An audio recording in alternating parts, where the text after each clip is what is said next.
everyone. I'm Larry Ridley, and you're tuned in to Madden 18 on EA Sports.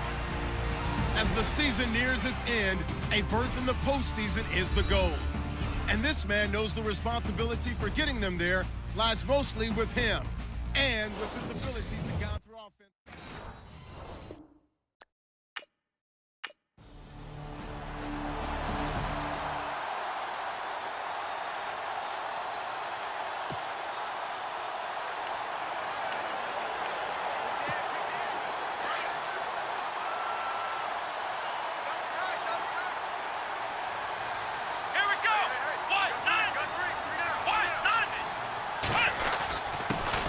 Here's Anderson as they begin this series on the ground.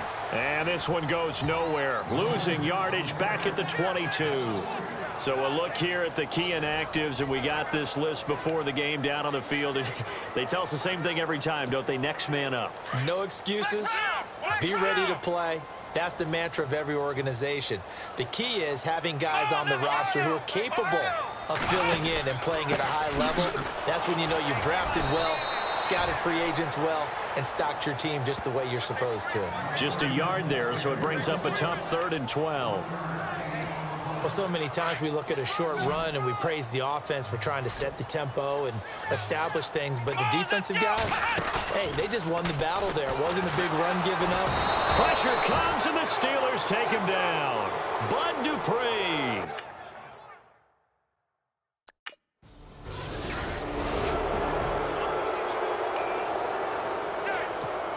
And now the Browns coming out on the field. Already down 2 touchdowns here in the first half. This becomes a pretty important drive, doesn't it? It certainly does, and a lot of teams script plays. We know that, right? They have a script to start the ball game. And they've got his man complete. They give him a gain of 38. A nice job there, Charles. They picked up the blitz, were able to complete the pass. That had the total feel of a quarterback in control. Red blitz, got him into the right protection scheme, so he doesn't get hit back there. He's got a chance to stop. First down and 10 now for the offensive group. Off the play fake, he'll look to throw. This will be caught inside the 10. And all the way in. Touchdown, Cleveland. Corey Coleman.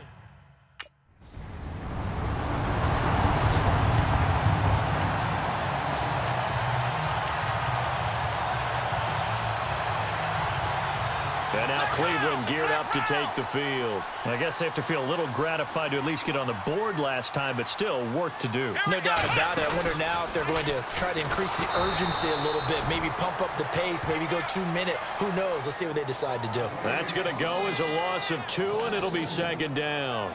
Well, that's the big drawback to this play. Even if somehow the quarterback pitches it, he's not immune to the big hit. In this case, he kept it and absorbed it anyway. They'll set up to throw. Flush to his right. Now he's going to throw it back deep over the middle. So the long attempt falls innocently to the ground, and it brings up 3rd.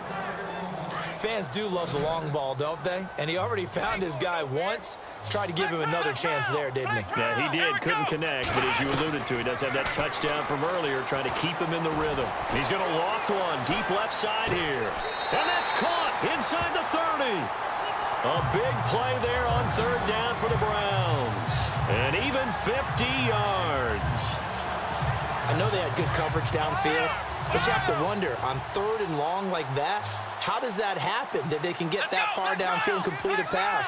You got to guard the sticks, understand where you are, so it's almost like someone fell asleep at the switch, and now that the play's been completed, they've got to dust themselves off on defense, pick it up, and figure out how to not let that happen again.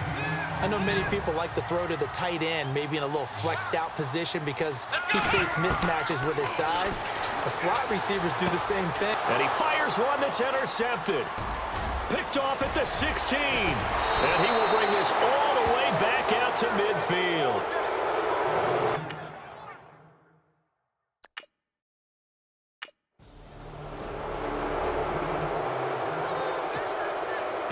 The Cleveland offense now as they get set to take over here. And the interception thrown in the red zone last time. We'll see if they can rebound. I I just have to think the last thing he said as they went back out there was, don't do that again. And that's caught inside the 35. It's a big play there for the Browns. 43 yards.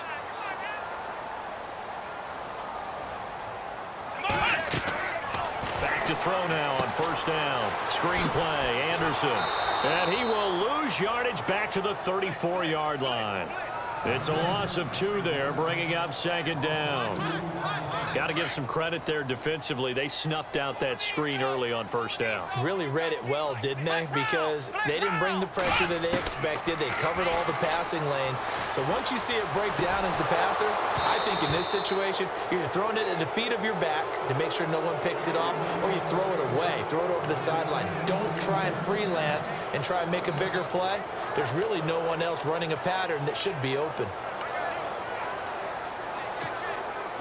And on third down, a nickel formation here defensively. Let's go. They'll set up a throw.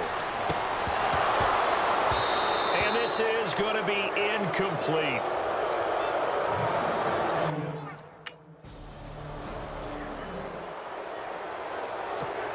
Here's the Browns offense now getting set to start off this third quarter. They have the ball here for the inaugural drive of the second half.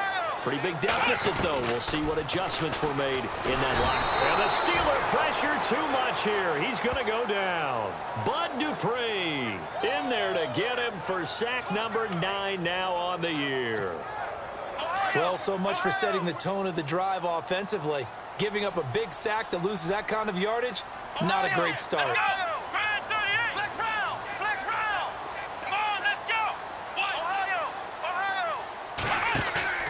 Back to throw here.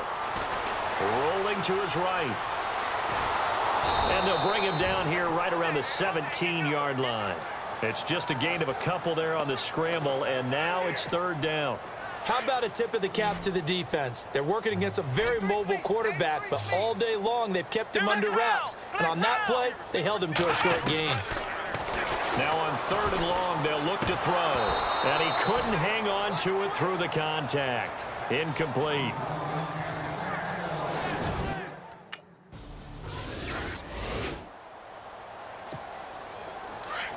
Looks like the defense in press coverage here.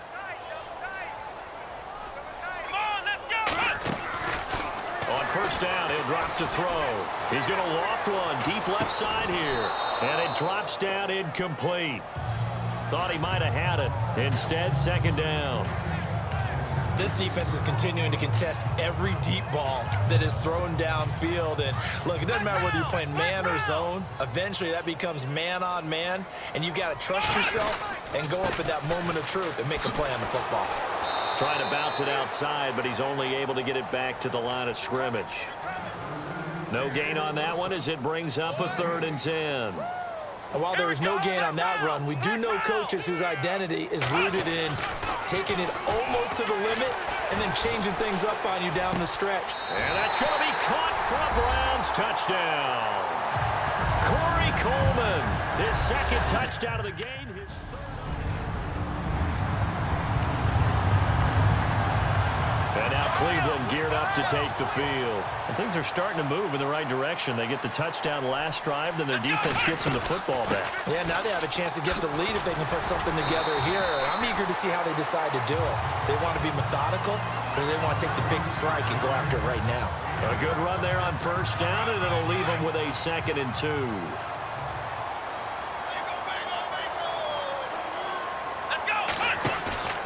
Now back to throw. Throwing deep here for Coleman. This is caught inside the 15. They give him a gain of 38. So the defense blitzed. A nice job picking that up, completing the pass. And how in sync was the quarterback in his center on that play?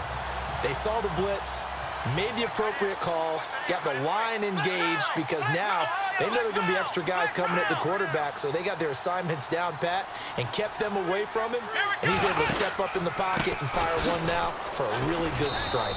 And he'll get this one down to about the 10-yard line. Credit him with a 1-yard gain there to make it 2nd and 9. Well, they're hoping that the second half is better for him than the first half. They've got to find a way to get him going. He's a big part of their offense.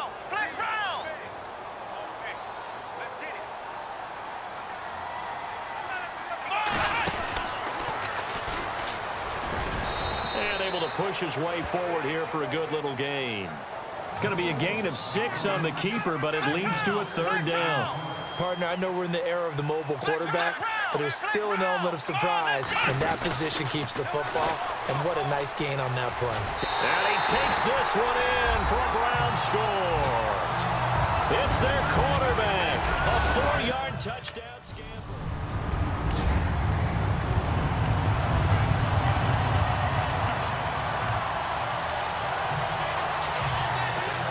Here comes the Browns offense back onto the field. And for them, a touchdown their last go-around. Obviously, they'll be hoping to do that again. And when you start plotting for this drive, when you start thinking to yourself, okay, what are we going to do? You don't go away from what you did before because that worked, but you have to be prepared for wrinkles and counters because you know they'll make some adjustments. It'll be a pickup of 10 yards.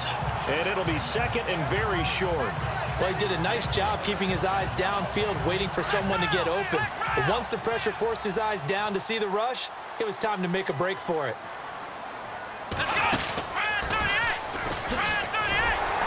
And he'll be brought down at the 45-yard line. He'll wind up getting 2 there as he does it himself and picks up the first.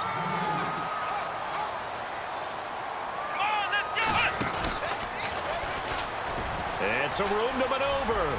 There he goes inside the 30. There he goes left side. And all the way in. Touchdown, Cleveland. A big play there. 45 yards. And the Browns add 6 to their lead.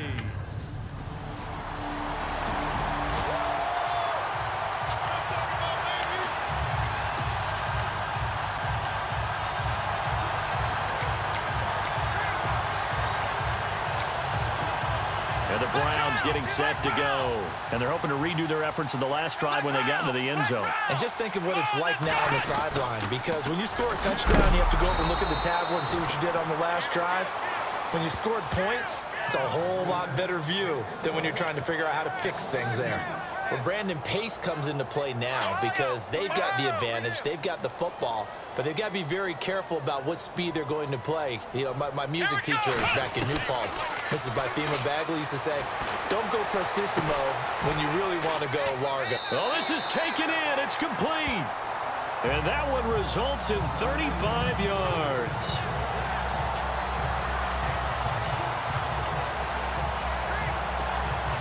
Clock running, under 4 to play now as they come up on 1st and 10. They'll look to throw here. A dump off to Anderson. And he's going to get this inside the 30. Another nice gain, 16 yards there and a 1st down again. So here we go, 1st and 10 now. Looking to jam the receivers at the line here. Press coverage look defensively. Now on 1st down, he'll drop to throw it. Forced out to his left. Fighting through it, he's got space. He'll get 10 there all on his own, but it'll be 2nd down.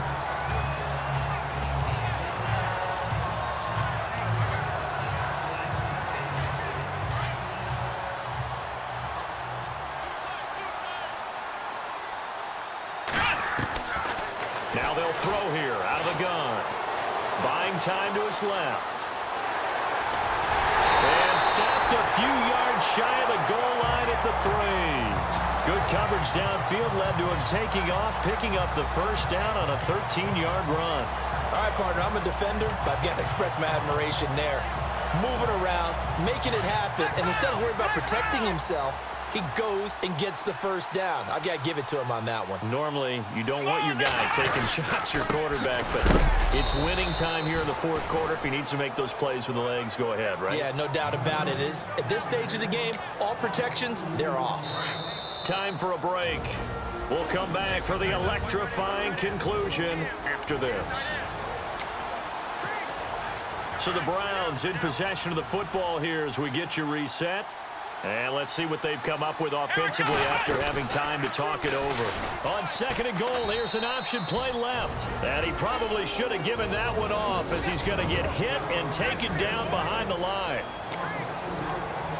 This offense so far on 3rd down, they've hit it 50%, 3 of 6 to this point. This is 3rd and goal. Handoff comes to Anderson. And running room hard to come by here. He gets it down to the 8.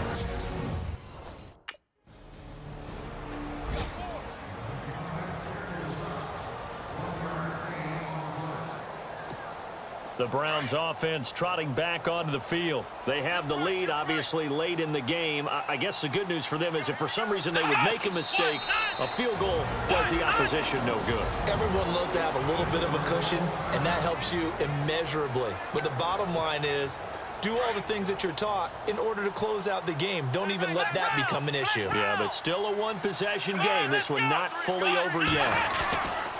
Getting the call is Anderson running left. 14 yards, and it's a Cleveland first down. Do my eyes deceive me, or is he getting stronger as this game moves along? Burst seems just as good here in the fourth as it was way back in the first, doesn't it? I do believe someone put a lot of time in the offseason and continues to condition during the season in order to continue to carry the ball at this rate. They run. Anderson. And he'll lose yardage here. Back at the 41. A loss of a full 3 yards, and now it's second down.